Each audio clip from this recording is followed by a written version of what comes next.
You are now listening to the Hot Take Hot Box.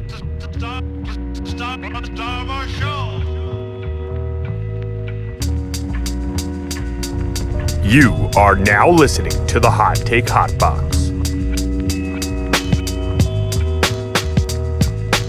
You are now listening to the Hot Take Hot Box. Ladies and gentlemen, it is that time of week. It is the Hot Take Hot Box. My name is Matt McSweeney. I am joined by Ty Capone. We have a new offensive and defensive coordinator officially for our Philadelphia Eagles. D-line coach. And D-line coach, that guy's a fucking unit, man. That's unbelievable. Terrifying. Then we got a little bit of Sixers and Embiid. You know, that's up in the air. There's turmoil within the Sixers organization with not necessarily turmoil, but we just don't know the health and status of Joel Embiid after last night's little, I guess, incident, you could call it. Kuminga landing on his knee. I can't wait to get into that. Yeah, we're going to have a whole discussion about that. We got A.J. Brown doing every interview he can possibly to try and drum up any sort of drama that he possibly can. But I think that's pretty much it. And then the Flyers have fallen along the wayside after, their goalie steps away, who has officially been charged with sexual assault in London, Ontario, Canada. So there's a lot going on in the Philadelphia sports world. Some okay, most of it not great. And the Phillies haven't really. The Phillies have just disappeared. They're like, hey, you want to buy season tickets? We're like, we don't want to be in the bad light that the Flyers and Sixers are, and the Eagles. So we're not gonna say anything. We're gonna do nothing, and hopefully people forget about us. So I believe, what was it, Friday or Saturday? Well, sometime this weekend. I don't exactly know the exact date. Kellen Moore was announced. Howard Eskin actually broke it before Adam Schefter Crazy. did. So shout out to him. I mean, listen, the one thing that Howard Eskin is plugged in. He is basically the Dave Spadaro now of the Philadelphia Eagles. He has done everything he can to defend them at any stop. Anything he can do. He's defended Nick Sirianni. He's done everything that organization could possibly ask of him. He's done it. And even if they haven't asked of him, he has just taken it upon himself to be the Eagles' white knight. And he gets rewarded with a little kernel of information. Kellen Moore, the new offensive coordinator of the Philadelphia Eagles. Ty, I guess I would ask you, how do you feel about that? Are you happy? Are you satisfied? I think I'll just tell you before I let you answer is that I think I'm okay with this. I don't. It's not exactly like the number one name. I don't even think I had him in my list of 3 names. I was looking more kind of outside the box, but I think Kellen Moore has a good track record. I know some Cowboy fans were like laughing at us and saying like, "Yeah, you're gonna hate him," whatever. He's more of a, I guess he is obsessed with throwing the ball, but he also runs the ball. Like I don't know, like that. I didn't understand really what their hate for him was because it seemed like he didn't really have trouble moving the ball when he was down in Dallas. They had good offenses, they had good weapons, and I think they're going to have good weapons, and we're probably going to have a good offense at the very least. Ty, I think the offense is going to be a little bit more intricate and have a little bit more of I don't know what the word is, just non-repetitiveness. I think we're going to be shocking people with a little bit of different formations, a little bit more motion, and the route tree will probably be a little bit better, which is all I really could have asked for. So I guess I'll ask you what your thoughts are. Yeah, I saw Cowboys fans, some Chargers fans saying LMAO, like laughing at us, but I think that comes from his offenses. I think I think he's had success in both places, and I think the problem was they kind of fell off, like they kind of got stale. There kind of seemed to be issues at the end of his time in with the Chargers and the Cowboys. I don't know if that's like all him. Also, maybe he's learned from them from those stints, right? He's still young, and also Dallas is Dallas. Some juggernaut offense since he left. I don't think so. No. Yeah, so. They can laugh all they want. They have Mike McCarthy running the show over there. I don't think they can laugh for too long. But the biggest thing I noticed was the motion. He uses a lot more motion, not like an insane amount, but just much more than us.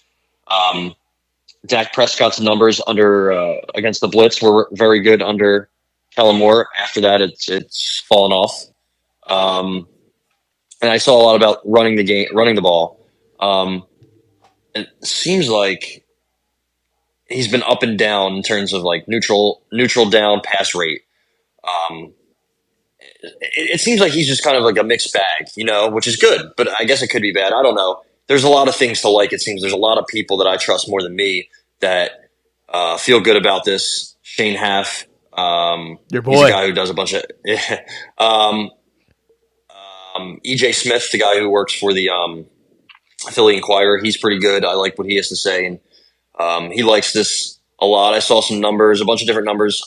Daniel Jeremiah likes Kellen Moore. There's a lot of people that like Kellen Moore. So biggest thing with me is I think he provides a fresh look, a bunch of different looks. The Cowboys in 2022 were the best team in success rate against the blitz. I think that matters. Jalen is definitely somebody who's struggled against the blitz, and just the offense in general. Guys taking forever to get to get open for the routes to develop. I think you're going to see a lot different kind of route trees and schemes and plays and play designs and pre-snap motion and just a lot of different things that we honestly haven't seen in a full year since 2022. So it's definitely much needed. And again, Chargers and Cowboys fans can say what they want, but those offenses aren't looking too hot now either. And I mean, I just Twitter search Kellen Moore motion, and there's a bunch of different. It's not just about motion, most inside zone from the gun. What else? Oh, that was for the Eagles. Okay. Well, yeah, they definitely did that. Yeah, I mean, there's so much. There's so much content that I'm seeing. Ted Wynn, who's a FB film analysis, he's pretty good. He knows what he's talking about. He said he doesn't think it's going to drastically change what the Eagles do, but somebody with fresh ideas. Adding motion will be beneficial. Just adding motion will be beneficial. So can't imagine some of the other things he dials up and cooks up. So I love it. Again, very experienced, still very young. So maybe he's getting better. As players can improve as they get older. Same with coaches. So I'm here for it. I think this is somewhat the best of both worlds that we talked about. We wanted a young guy who kind of had new ideas. We also wanted somebody who was experienced and had called plays before, and I think we got both of those in getting Kellen Moore. I will tell you, I read Kellen, from all the talk about his offenses with the Cowboys and all the people from the Cowboys fans telling me his offenses while he was with the Cowboys ranked 6th, 17th, 1st, and 4th. So I would say that's pretty good with 3 years of being in the top 6 of your offense with Dak Prescott, CeeDee Lamb eventually showing up there at some point. I think that's a pretty good track record. And with adding him into having Dallas Goedert, A.J. Brown, Devontae Smith, a solid offensive line, and a quarterback who came in second in the MVP voting last year, who had a rough year this past year, but if somebody's going to get him right, I would count on it being a former quarterback who's now coached Justin Herbert, coached Dak Prescott. Even his offense last year wasn't horrible, but I think the Chargers had bigger issues than just Kellen Moore, running the offense. I don't think that was the big problem. And Justin Herbert got hurt for the end of the season, so I think those numbers could be a little askew with Easton Stick running the offense for the last month or so. Yeah, there was a lot that was going on there. But what did they do? They got what's his name, Keenan Allen the ball. So I think that you're gonna have no problem getting A.J. Brown and Devontae Smith looks. I think this is a good thing for them. I think this is a good thing for Dallas Scott. I think this is just a good thing for the Eagles offense. This is about as positive as it could have been for me. I was so worried that I talked about it on here. I was so worried that they were going to go with the Frank Reich or somebody that was like the safe retread that they were comfortable with and somebody that they, trusted and that was kind of going to be Sirianni's offense. I'm still worried that Nick's going to have a lot of say on what's going to go on, but I think at the end of the day, he's going to have to trust this guy that he hired, and they're going to have to make this work. So, all in all, it's a good hire. On the defensive side of the ball, Ty, Eagles do officially bring in Vic Fangio to run the defense, and we talked about it a little bit, but I wanted to give it enough time on this episode to kind of discuss it a little bit. I think although we had discussed on here, we wanted to get away from the scheme and get away from the, just the Fangio way of playing defense, the kind of bend don't break sort of style. It seems that we've had the last couple of years, especially with Jonathan Gannon, and I don't understand Howie Roseman's obsession with this Vic Fangio sort of style of defense. But if this is what they're going to do, I would rather them, instead of running copycats, get the guy who, is the originator or the godfather of this said defense, and hopefully it works out. I saw rumors that maybe he didn't work out in Miami, or people didn't like him in Miami because he, I guess he couldn't relate to younger players or whatnot. But then you see Jaws going out and saying, well, no, actually I heard that the players were more, interested in the Miami lifestyle as opposed to, playing football and whatnot. So hopefully everybody hears something, I guess. It's always something. Everybody's always trying to save face or lie in the media or create rumor of this or that. So I don't really know what to believe or what the thing is. I just am more concerned with the way these players, not only on defense but on offense as well, but the way they kind of quit down the stretch. And I think that a culture issue might be more of the case than anything else, because I don't know exactly how you're going to fix all of the holes that this defense has. I think they're going to have to, they'll be able to clear some cap. I think Byard's gone. I think if they can find a way to get off Bradbury, they will as well. I think they should as well.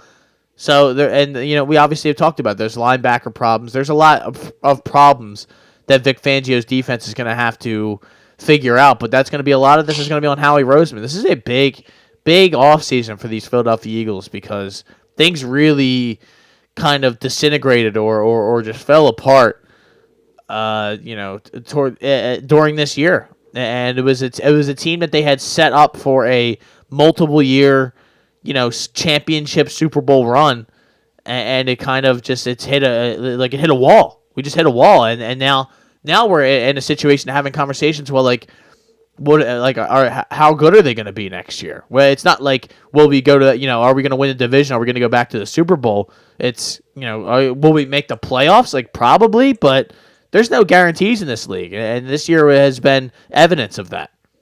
Yeah, it's going to be an interesting offseason. They're really going to have to nail this draft and hopefully retain the right guys and kind of plug in some of the holes in free agency. I don't think they're going to have much room to work with, but a guy like Devin Singletary, if you wanted to, I know Kellen Moore likes to use Pollard and Zeke a lot together, 21 personnel. I'm all for that. Anytime we use that this year, we had some success, having Gainwell go one way and Boston Scott go the other way. There was always seemingly some splash plays that were available with two running backs in the backfield at once. So having a Singletary Swift backfield would be sick.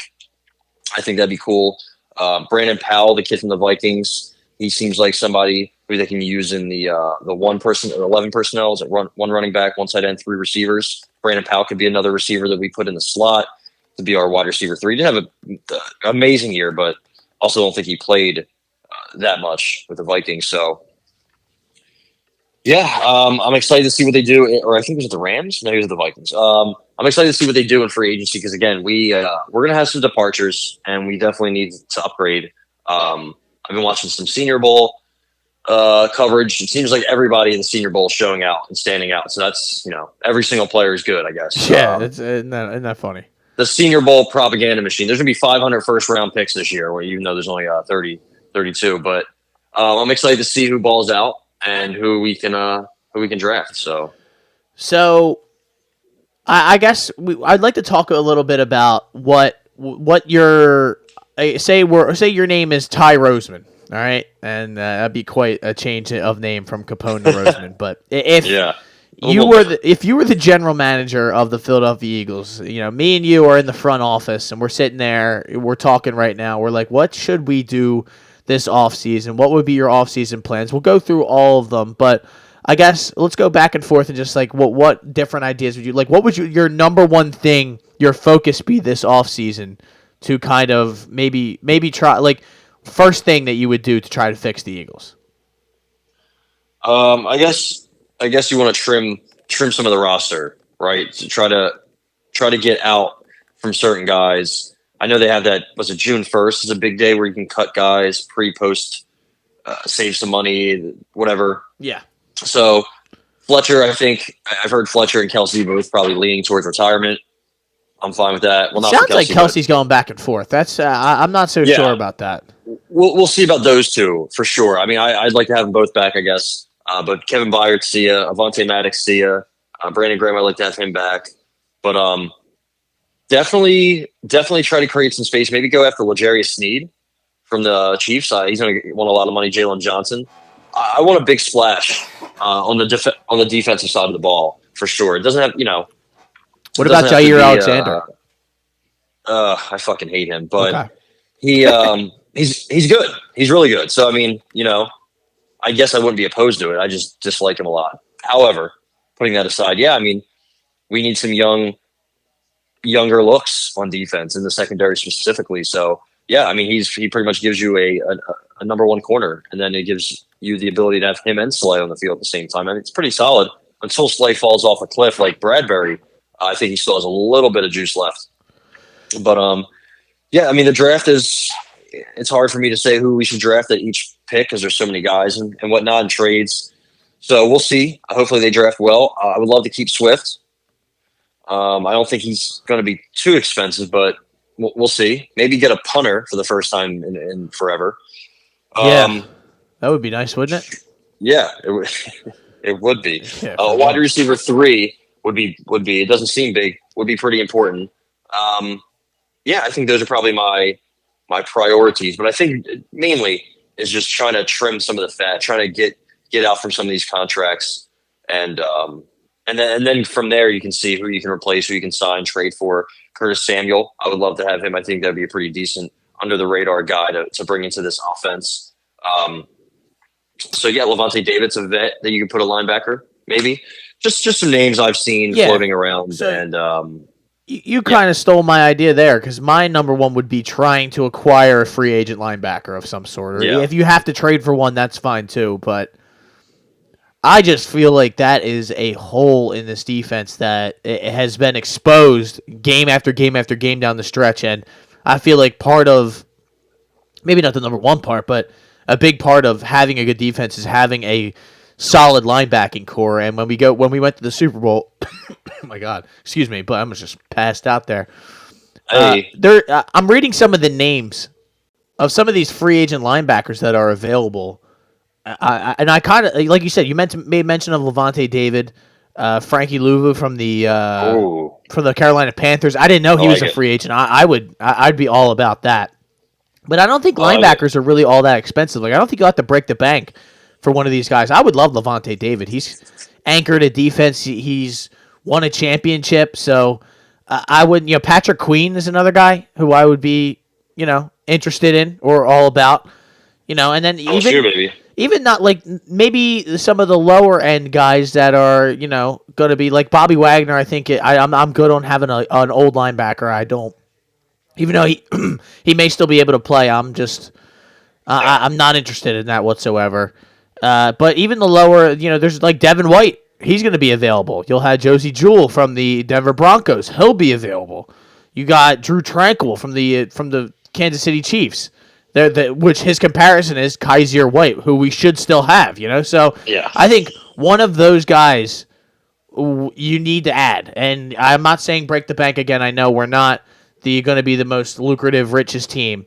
I think I am in agreement with you. You have to go out. You have to cut some of these guys. I saw Avonte Maddox as one of the names that you could probably cut, and I'm cool with that. Yeah, as a post-June 1st sort of cut, so it's not as horrible on your cap. I would be cool with that. I am not in agreement with you.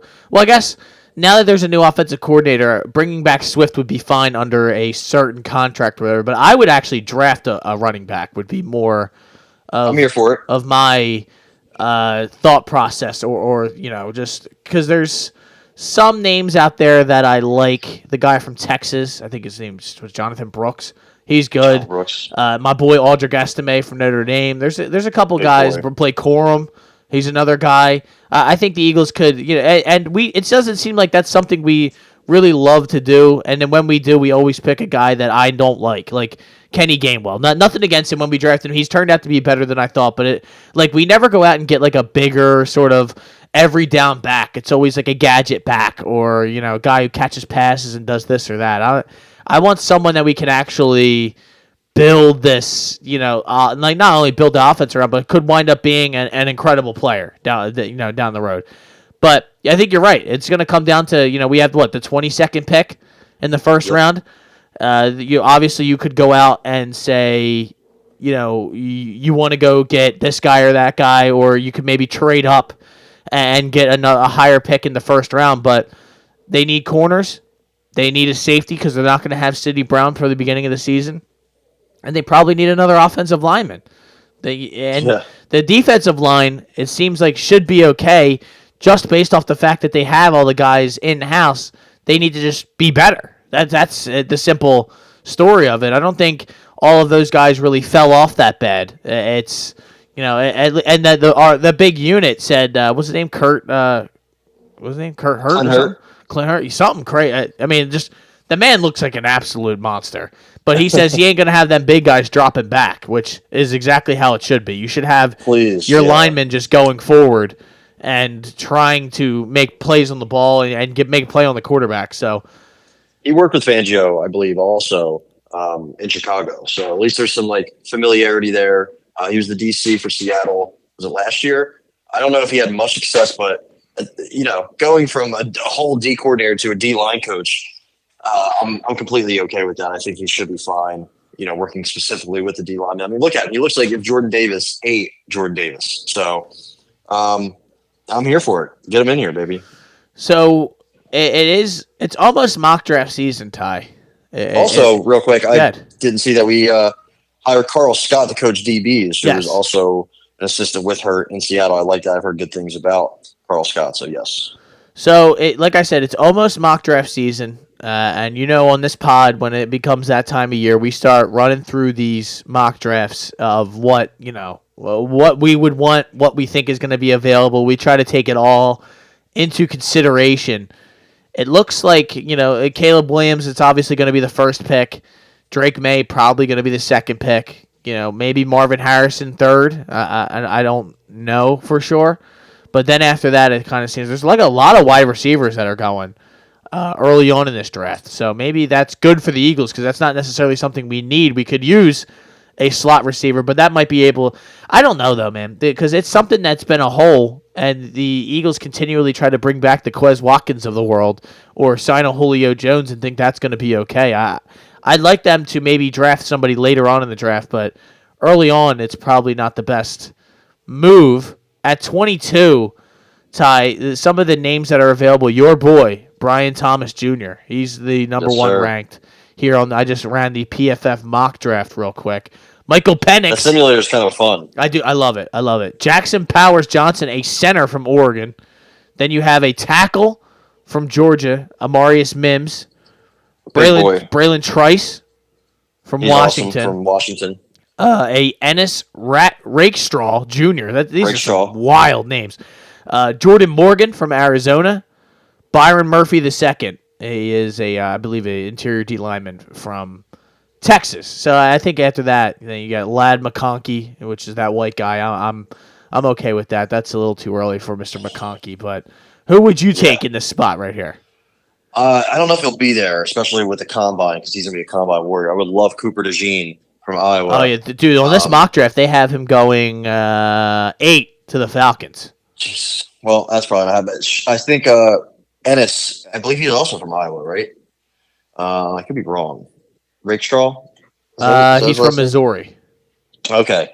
Similar. Okay, close. Yeah. Was it Kamari? Kamari Lassiter from Georgia. He's a pretty good corner. He's up here. The kid that's shooting up draft boards for the Senior Bowl, I think it's Quinyon Mitchell. It's something different. Is it Quinyon Mitchell? Toledo cornerback. Let's see. Yeah, here he is. Yeah, Quinyon Mitchell, cornerback, Toledo. So I mean, he seems to be somebody that has good athleticism. He's the highest graded cornerback in Pro Football Focus's database since 2022 at 95.1. So again, not the best level of competition, but he seems like a baller. What's his name? Who's the cornerback that from UConn? Byron Jones. I remember everybody's like, we should take Byron Jones. I'm like, I don't want him. Like, he's probably just an athlete. And he actually had a pretty good career. Not long, but a pretty good one. So, I'm not against taking guys from smaller schools. So maybe him. I'll have to see how else this develops. With the Senior Bowl and the Combine and whatnot. There's a lot to be figured out. It's a real early look at it, but those are just some of the names. Definitely a corner, I think, is what I want. I think I'm in agreement. Especially if they stay at 22, then I think you're going to wind up. Maybe a Kool-Aid McKinstry falls to you.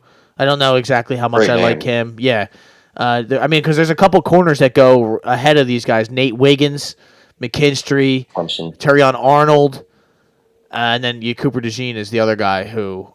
Like you said, he is the white gentleman, right? He's kind of breaking the mold for cornerbacks. And, the other white corner from Iowa, who I think was it last year, he came out. Riley Moss, I think his name is. So Iowa going back-to-back white corners, trying to bring back the Jason Sehorn aura of the league. So I'm here for it.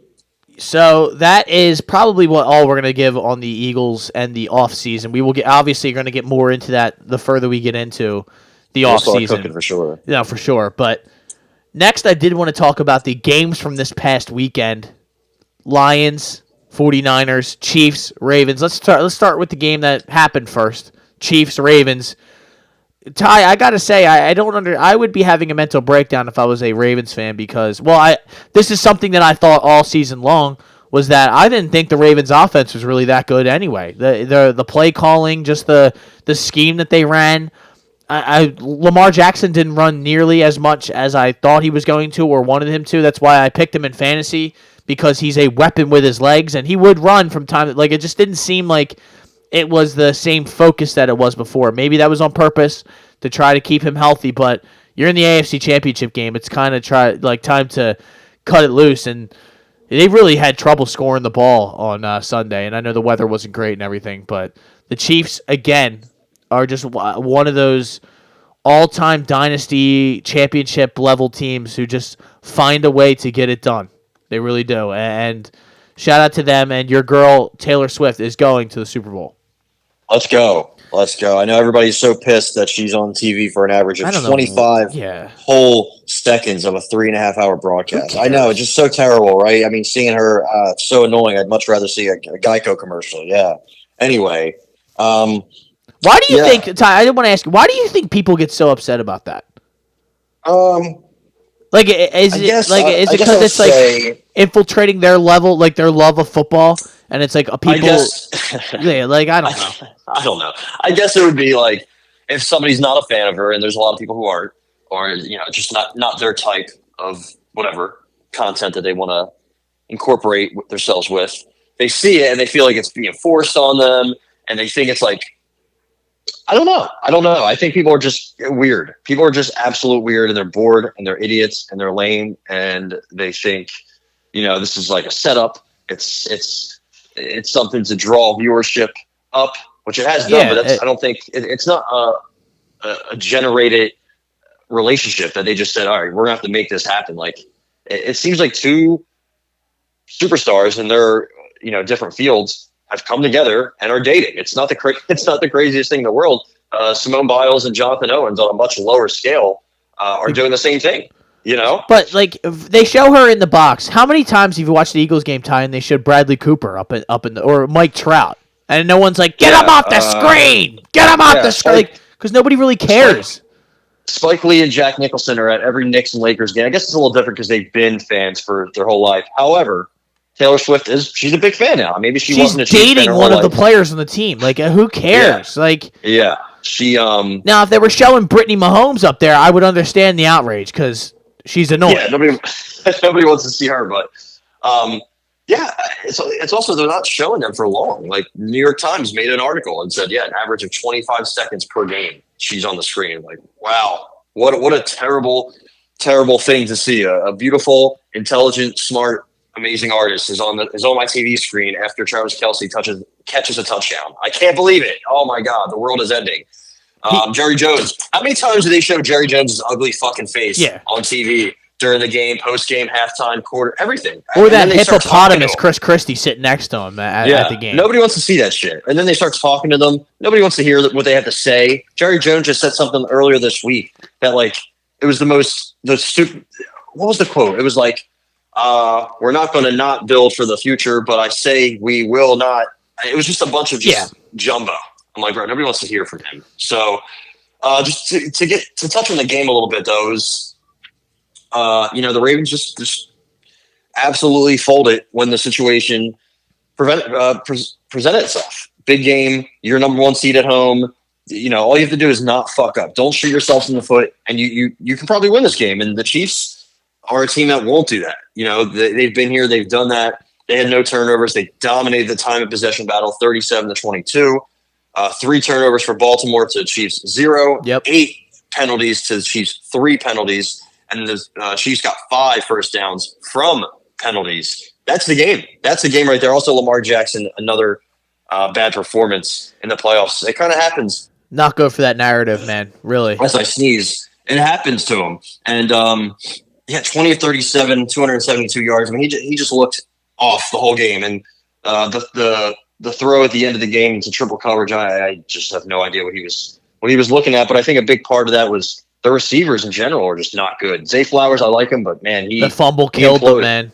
Yeah, he had a mental breakdown. That just seemed like the moment got too big for these guys, and the Chiefs been there, done that. Yeah, they were driving in. That was such a good drive. They were feeding Zay Flowers. Zay Flowers is a great player. It's just he's a young kid. Maybe this is something that they can grow from and get better, as a team from. But it just seems like the Ravens with Lamar Jackson have great regular seasons, and they just come up short. So in some way, somehow, they just always come up short in these big moments. But it was a great game. I mean, you talk about Travis Kelce. Guy had 11 catches, 17 yards and a touchdown, 116 yards and a touchdown. The guy was cooking.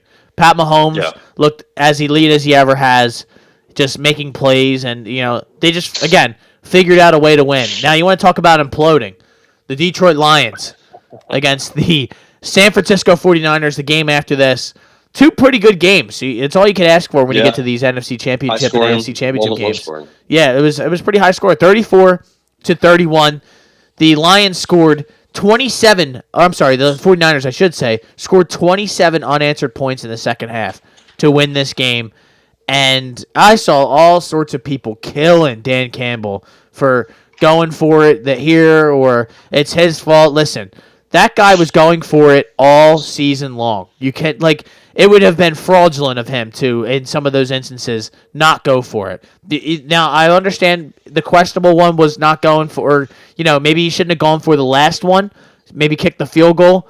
But where is the guarantee that guy's going to bomb a 50-yarder? That team, first off, that team is not getting a stop on defense. Not happening. Exactly. Field goals are not winning you games against the Niners with that kind of garbage defense. Absolute. The fact that Aaron Glenn's getting head coaching interviews just kind of boggle in my mind because that defense is dog shit. They have a couple good players for sure, but and also Michael Badgley stinks. He was missing 30-yarders when they signed him. Why would you trot him out in the playoffs for 40-plus yarders? So then he misses, and it's like, well, why didn't you go for it, Dan? You went for it all year. Exactly. And people are saying, oh, now Dan Campbell he's too analytics have taken over. He's getting too analytical. I'm like, Dan Campbell is about as far away from an analytical guy that you can possibly get. He's a tough, hard-nosed guy that just his decision-making lines up with analytics. It's kind of a perfect chemistry, perfect balance, it worked all year, and it didn't work in the playoffs or in that game. It could have worked. The conversation should be around how pathetic Josh Reynolds is as a player. He drops 2 huge passes, and then he goes on. They ask him about it. He's like, "Oh, shit happens." Like, yeah, shit does happen. That's why you're going to be a free agent next year. The Jahmyr Gibbs fumble, absolute fucking backbreaker. What was the interception that turned into a 50-yard catch from Ayuk? Yeah. The drop kick from Kendall Vildor. The Lions had 4 or 5 plays that are just backbreakers. I saw somebody say, I think it was EPA per play, and some of the lowest plays that had a huge effect were all from the Lions. out of all the games, out of all the playoffs so far. So that just shows you how crushing those plays were and how just bad they fucking fumbled, literally and figuratively, down the stretch in that game. Yeah, multiple times where they could have just put it away. St. Brown didn't do anything in the second half. But I mean, the two Josh Reynolds drops, the one especially, I think it was on third and 2 or 4th and 2. Oh my God! I don't even know. I don't even know. I wouldn't bring it back. I just off that alone, I'm like, yo, hit the showers, bro. Hit the free agency market. I don't have a problem with him going for it. I really don't. I'm a guy who's always aggressive and going for it, especially when you know your defense is probably going to just, you can't rely on your defense to get a stop. You can't rely on your kickers. So what else are you going to do? I mean, you have one of the best offenses in the league, and it should have worked, but it didn't. So I'm with you. I'd rather take the game in my own hands and worry about, we didn't make the play as opposed to us sitting back on our heels and hoping that the 49ers, who have a juggernaut offense, don't figure out a way to get 30, 40 yards to get in the field goal range. Yeah, I'm with you. That's why I didn't understand the whole Dan Campbell lost him this game. Dan Campbell, yeah, you're an idiot. Oh, just keep listening to the analytics. Crazy. Keep listening to the analytics. It's those kind of people are just looking for a way to shit on the numbers aspect. And believe me, me either. Not a big numbers analytics looking at a calculator to make a decision. I'm totally okay with that. But Dan Campbell's not the guy to use as that example. I couldn't agree more. He is just aggressive, and I'm pretty sure that the analytics wouldn't have told you to go for the 2 points when you're on the 8-yard line or 7-yard line, against the Cowboys during the regular season. But he still did it because he's aggressive, and he told his team, we're going to go down there, and we're going to score a touchdown. We're going to go for 2, and we're going to win the game. At the very least, that man is always consistent, and it didn't work out. It's unfortunate, but that's kind of how it goes. Are you excited for the Super Bowl? I am. I think this is probably the best matchup that they could have gotten. I see people shitting on it like, oh, nobody wants to see this game. Like, who the fuck doesn't? This is like the two best teams. I think it's like Eagles fans that are like mad that it's like two teams that they don't really have like a team to root for, I guess. Because it's so many people are like, oh man, it's Brock Purdy, it's the Niners, it's Mahomes and Kelsey, and just poo-pooing the game because it's like the teams and the guys that we see there before. And it's a rematch. Like, people want the Lions, the feel-good story. Nobody wants to see the Chiefs. Meanwhile, the Chiefs are the best team. They're going to give you the best game. I remember last year's Super Bowl. If it wasn't the Eagles in it, we would have been like, yo, what a fucking amazing game. Even though we still say that. But and then the Niners, I mean, George Kittle, Kyle Shanahan, they've been talking. They're like, yo, we've been waiting for this to get our revenge. So I think it's going to be an absolute slobber knocker from the start. I would go with the under. I feel like that would be my play if I had one, but I don't know how to bet for shit, so don't listen to me. But either way, I'm picking the Chiefs. I can't see how they don't get it done. I can't see. I mean, they were underdogs against the Bills. They were underdogs against the Ravens. Are they still underdogs against the Niners? I know they were. They opened up as one. I don't know if it dropped at all or anything. Not having Joe Tooney sucks, but obviously it didn't even matter. Like, this team just knows how to get it done. They know how to win. Patrick Mahomes is, I mean, what can you say about him? Kelsey, Andy Reid, L'Jarius Sneed, Trent McDuffie, an underrated cornerback duo in KC also. They're just getting it done, man. They put Charles Omenihu in. He got a strip sack. Then he tore his ACL, so that fucking sucked. But, they have these guys. They plug and play. Willie Gay gets hurt. They put in Drew Tranquill.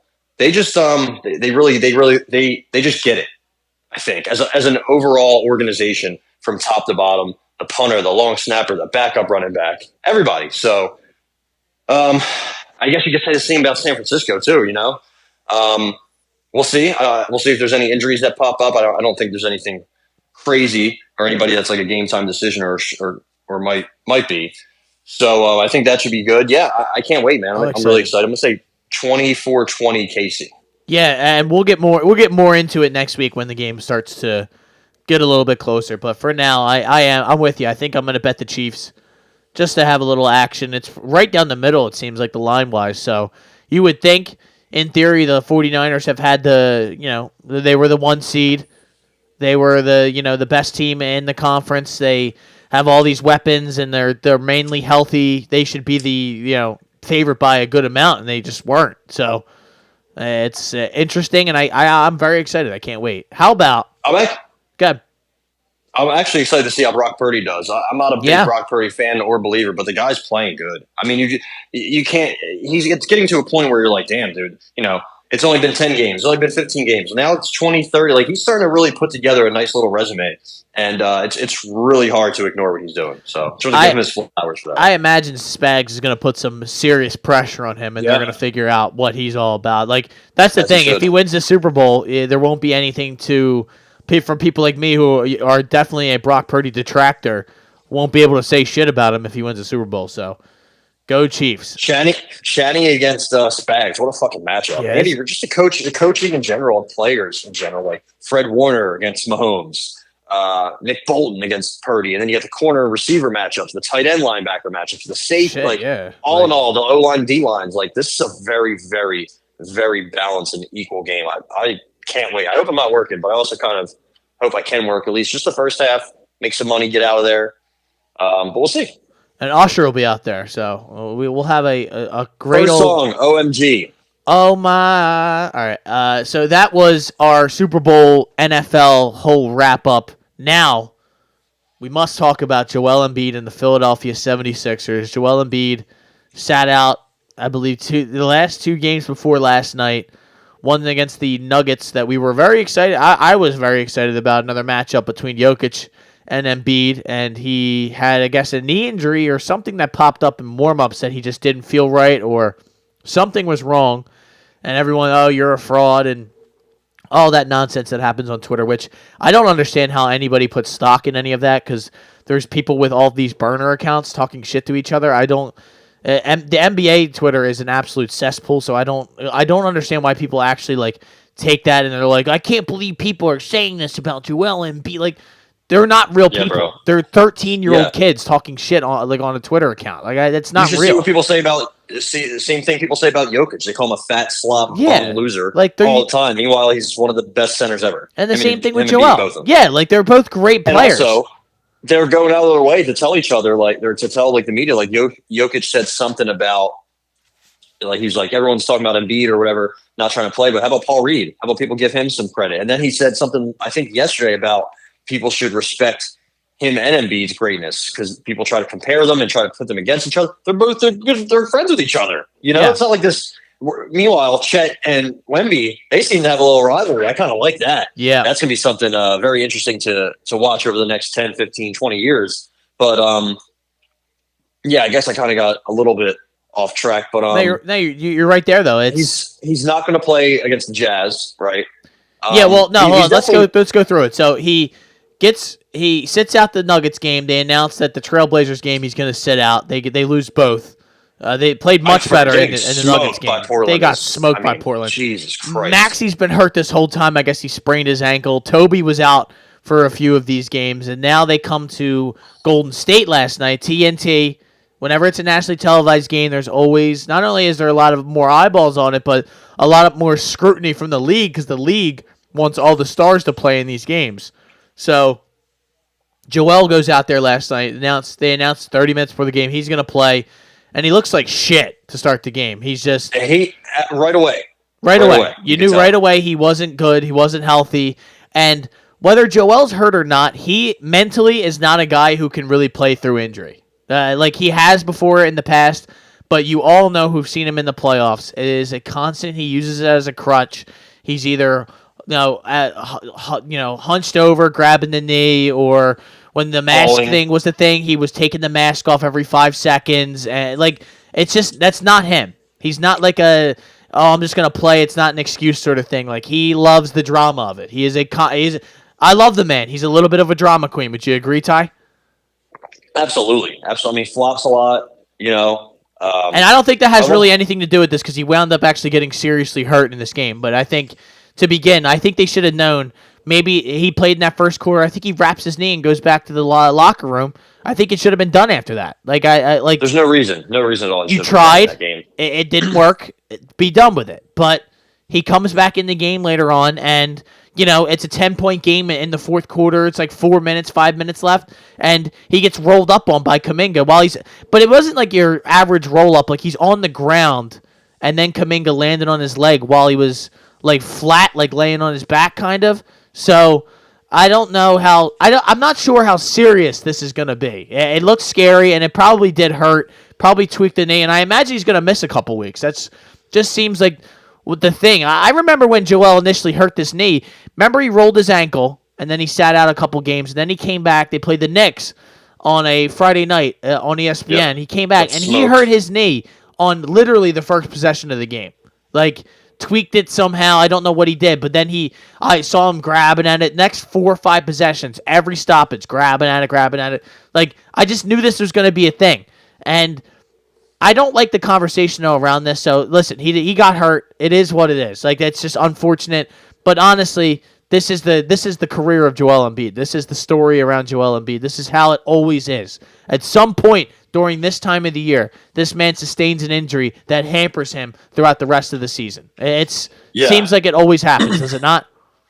No, it does, and the timing is always fucking terrible. This time it was like you said against the Knicks.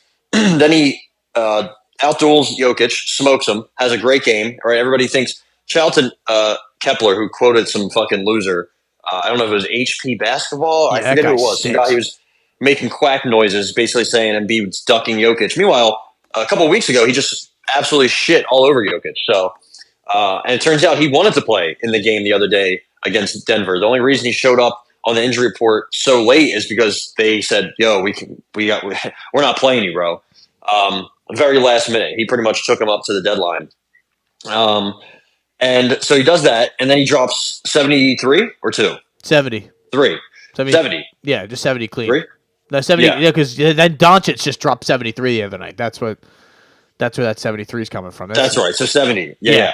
So he dropped 70. So now, but in the middle of that, there was reports about his knee like swelling up, like considerable amount of swelling, and that's not good. Any way you slice it, that's not good. That's not going to go away either, unless we want to sit him until March, which it's just going to happen again anyway. Yeah. So in between these amazing performances, you have a report coming out that he's got some swelling in his knee, and it's swelling up one day and then it's fine and then it's not. So it's a very day-to-day injury that kind of gets pushed to the side because of both those amazing games that he puts up. And then this happens, and now it's like, well, what the fuck, man? And now the team is starting to kind of unravel. The game against the Hornets, offense is abysmal. That game was so bad. At least they won.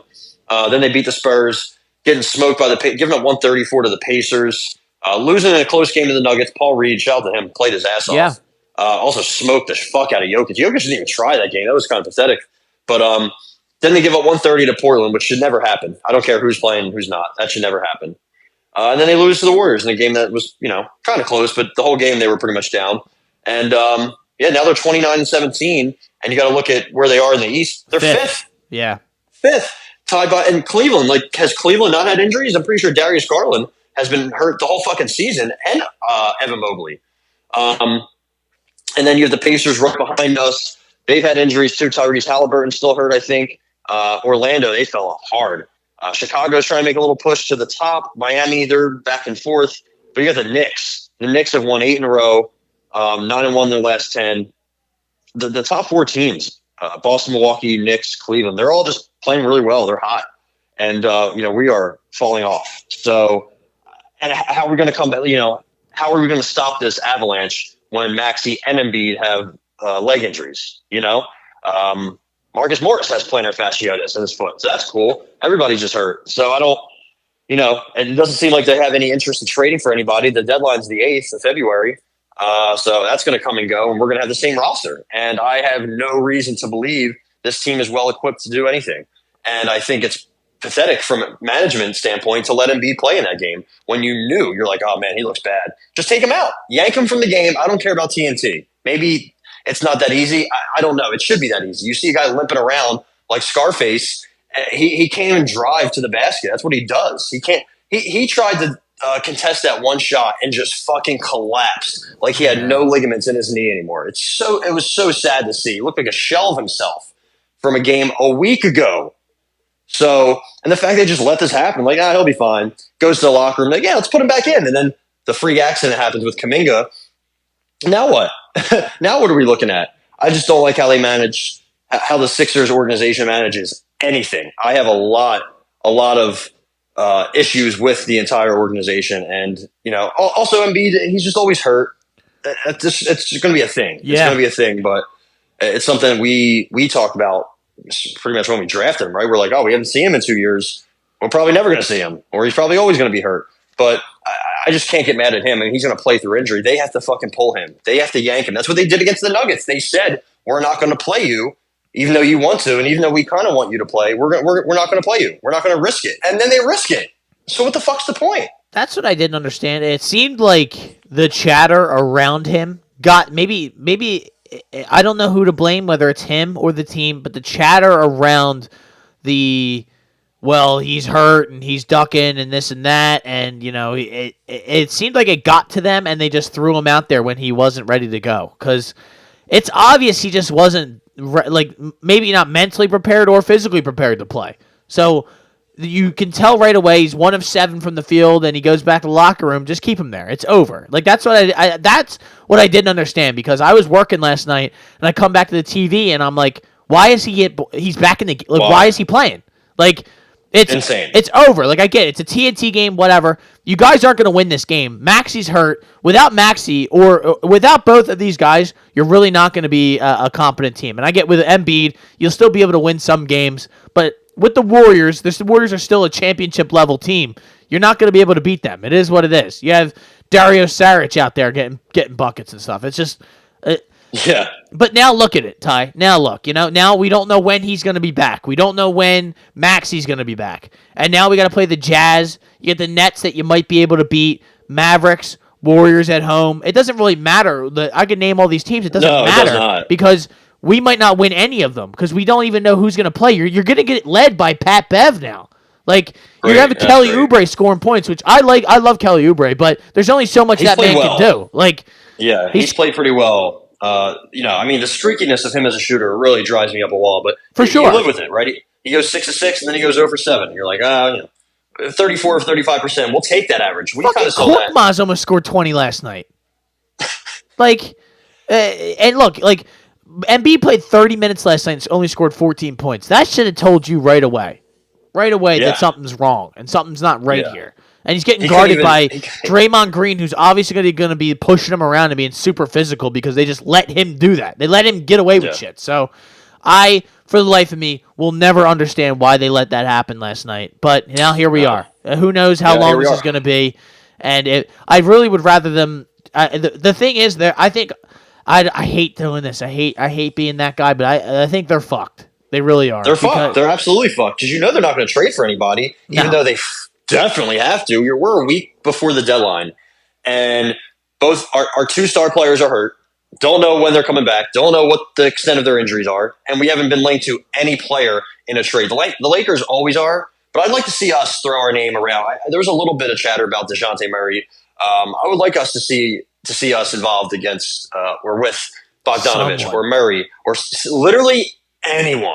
I don't know if the Bulls are going to go full trade mode. I don't care. We need to make a move. The defense is not playing well of late. I mean, dude, there's no reason that you should ever let the Portland Trailblazers score 130 points. Malcolm Brogdon, somebody who I also want to trade for, absolutely he had 24, 5, and 9. He was cooking. Scoot Henderson, literally one of the worst players in the league by all metrics, had 22. Who else? Jeremy Grant, he did okay. Yeah, he went to the line a bunch. DeAndre Ayton played well. Anthony Simons, he didn't even shoot the ball well, and he still played well. It didn't matter. Everybody they put in, they shot 55%, 43 from 3. Oubre played pretty well despite not making a 3, but just look at the box score. It's so gross looking. We had 37 guys play. It's just I don't know. I don't know. Not only is it's I would love to your first thought is just sit Joel out and let him get healthy, and then we'll be ready for the playoffs. But now you are in a spot where you're the 5 seed and you are 3 games up on the 6 seed, which is fine, but you really needed to be in that 2 or 3 seed to give yourself a chance to advance into that 3rd round. The 2nd round's not a problem. But even in the 1st round, Ty, you don't want to end up getting lined up with the Knicks in the 1st round. That's not an ideal situation. And I saw somebody tweet this is hilarious. Not that the Knicks are like terrifyingly scary or that we couldn't beat them, but they're physical. They play rolling. defense and they're playing good basketball. And the addition of OG Anunoby deep. has been huge. It really has. Yeah. So it turns out making a trade makes your team better. I don't know if Daryl Morey is awake. Well, he's taking a nap. Daryl Morey's too busy trolling the fans on Twitter and comparing, asking if people want crumble cookies. While Hilarious. teams are, I saw a tweet that said that while he's trolling the fan base, the Knicks GM has been making trades on and making moves on the margins and hitting on everything and making his team better. While our ass clown of a GM is just trying to have fun and talk about crypto and shit like that. So yeah, they have the Nova boys, Hart, DiVincenzo, and Brunson. Also, how about Jalen Brunson? What a fucking player he's turned himself into. Really... In college, him and Frank Mason were the two best their senior year, and I thought it's going to be tough for either one of them to crack the NBA because they're both kind of small. Yeah. Neither are that athletic. Frank Mason is currently, I think, playing in France. Shout out to my guy. Jalen Brunson averaging 27 a game, 6.5 assists, about a steal, 4 rebounds, shooting well. I mean, last night he was just stroking from deep. 43% from three, 84 from the line. Two-way player also. Plays pretty well defense, pretty good defense. Brunson, Randall, Anunoby, DiVincenzo, Hart, Hartenstein. They have a good mix. Miles McBride, whenever he gets some minutes, plays pretty well. So, I absolutely love what the Knicks are doing. I hate to admit it. I truly do. Shout out to Tone, but I'm with you. Yeah, we have to figure it out. I mean, a move has to be made. I understand. Like, do you think the front office looks at it and says, our guys are hurt. We can't go all in this year. What can we do? When will you? Or do they think our roster is good enough that we don't have to, give up some picks and players to get somebody?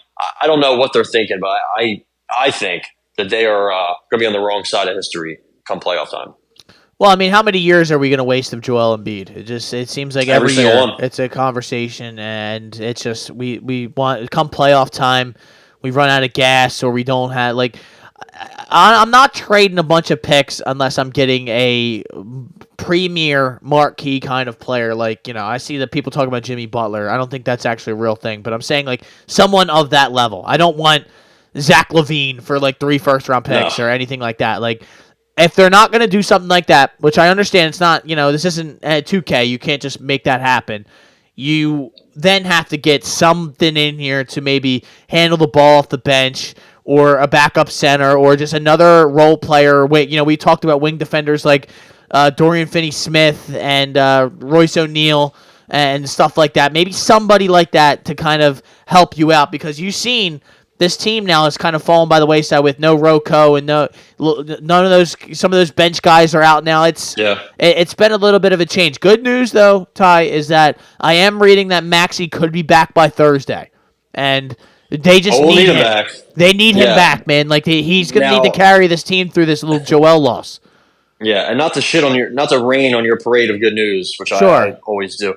His numbers are considerably worse without Embiid. Oh, 100%. But I just think that we need something, man. We absolutely need something. I just think there is a small section of the fans that are going to be like, all right, he's going to have to carry us. Bro, he's not. That's not him. That's just not him. I mean, you're asking way too much of anybody to do that. I mean, we asked Embiid to carry this franchise, and he pretty much has, but he hasn't gotten us that far. You can't do that. Unless you're LeBron James. And even LeBron James had to team up with other guys to win. Everybody had. It's tough to win, man. And this team is not even close to ready to compete. I mean, I'm looking at Boston. I'm looking at Milwaukee. I'm like, how do we beat them? How do we even beat Miami in a 7-game series? Yeah. I don't know. I don't want to completely be. I'm not completely out. I just this kind of little stretch here has opened my eyes a little bit that how quickly things can go awry. Yeah. I think this is more of just I need Tyrese Maxey to stabilize us in the sense that win us a couple of these games that we should.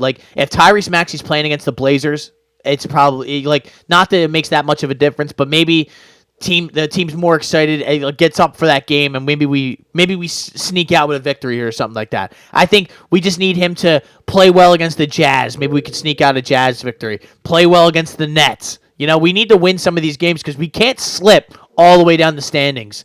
Well, because I have no idea when Joel's going to be back. I imagine it's not going to be, next week. It's going to be. It's probably going to be a little bit of time. So, I guess we will see and what happens there. disqualified from the MVP soon to be race. I see a lot of players also chiming in saying they think that rule's ridiculous. I just realized it's 80% of the games that you have to play to be considered for these awards. I don't know if that's too big of an ask. Maybe you cut down the limit to like 60 or 50 something, but then when are you giving awards to guys who play 40 games or 30 games? I saw Draymond say one time he was robbed of a Defensive Player of the Award, Defensive Player of the Year award. It went to Kawhi and Kawhi played 40 games, Draymond said, and that was completely false. So NBA players just complaining as always. Yeah, the propaganda machine that's created by the NBA and these podcasts and all these different players is a little disgusting, if you ask me. Yeah, I hate it. And I'm in agreement with you. I think the talk about this new rule is a little bit overblown because I don't think you should be eligible to receive an award if you miss more than 80% of the games. I don't think it really should have to be a rule. I think that kind of should just be common knowledge, but I think it's kind of an incentive because all these people were sitting out games and missing important games, especially down the stretch. So maybe it gave, these players a little bit of incentive to play. The one thing I do disagree with is that you are ineligible for all NBA as well, because that is hurting dudes' pockets, and that's something I can't really get behind. But the MVP, the Defensive Player of the Year, like all that stuff, then yeah. I could get down with that. I just think that really, I don't understand why it's that difficult for some of these guys. Like, why are they complaining so much about having to go to work? It's part of the contract that you signed, and that's the thing with like Joel, or like, well, he had to play because he would have been not eligible. Like, you already have super max eligibility. Like, it's not like you're not losing any money by not playing. Your ego is getting hurt by maybe not being eligible for the MVP. I thought we were worried about getting healthy for the playoffs, but guess not. I guess I didn't want to spend too much time on this next topic, but I did want to talk about how the people, the rumors, everything was right. The 5 players were I believe indicted or not convicted. Summoned to court. Summoned to court, charged, I guess is the proper word, with sexual assault in the 2018 Canadian World Junior Hockey Team's sexual assault case that had been investigation. We talked about it last week. There's a video on the YouTube if you want to hear us talk about it there. But I did just want to give an update on that, and it's unfortunate. It's unfortunate for that woman that had to go through this, and these guys are probably not going to play hockey again for the near future. And Carter Hart's definitely not going to play hockey here in Philadelphia ever again, more than likely. So I guess we're going to see how that plays out. And, Carter Hart's lawyer came out and said he is innocent. He maintains his innocence.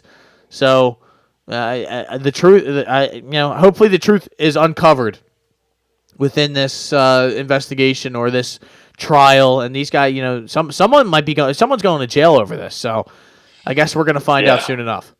Yeah, the London police are doing a press conference on February 5th. That's right. We talked about that. Waiting 6 weeks to do a press conference. Sure, yeah. Just keep waiting. So I guess they'll be able to divulge more details into, what's going on. I'm sure they're not going to be able to speak too much because it's an ongoing matter and nobody can really say anything. Everyone's just kind of saying the same AI-generated response that they have to say, like, we deny the wrongdoings. It's funny because some of these players haven't denied wrongdoings until they got arrested and charged, and now they deny wrongdoing. So that's kind of shady and sketchy. Yeah, very. Alex Foreman, he must have been the ringleader behind this whole thing. So I don't know if they just try to crush him. And, Wander Franco is trying to, get his way back in the MLB already. So some people have truly no shame. And I'm sure these guys can maybe play somewhere else in the world. But yeah, what a insane story, insane case. A lot of craziness going on in sports. You see that Chiefs fan who killed his 3 best friends or 3 friends allegedly I did in his see backyard. What was that? He was a scientist or something like. I don't know. Yeah. What was the deal with that? He said he fell asleep. He's like, I don't know what happened. I was sleeping. What a great actual just response. That's what I would say if I killed my friends. I'd be like, I don't know what happened, dude. They were watching TV. I fell asleep. So I guess they were in his. Well, imagine if he's like right. He woke up. They're all dead. He's like, what the fuck happened? Like, bro, what the fuck? I guess he was. He went to sleep. They were all watching Jeopardy or Wheel of Fortune. I think it was Jeopardy. And then he woke up and he he didn't know what happened. But a bunch of people were reaching out to him, loved ones of those three men, and he just didn't answer anybody. And then the one fiance comes over. She goes into the backyard, sees a dead body on the porch, calls the cops. They find two more in the backyard. So I think, and one of the family members thinks they were poisoned, which would make so much sense. I mean, the guy's a scientist. He goes up, to bed as they're all still hanging out. Maybe they haven't been poisoned yet, or it hasn't set in. It seems like that's what happened. I don't want to play coroner here, but that's fucking bizarre. nuts. I'd be curious to find. Yeah, like I'd be curious to find out why he did it. And then when neighbors said he, when he got detained, he was drinking a bottle of wine in his underwear. So definitely not sketchy at all. I mean, it's probably 20 degrees totally in KC. Seems like so a normal guy. Yeah. HIV scientist. Bizarre-ass story, man. Sports are full of crazy people. Yeah.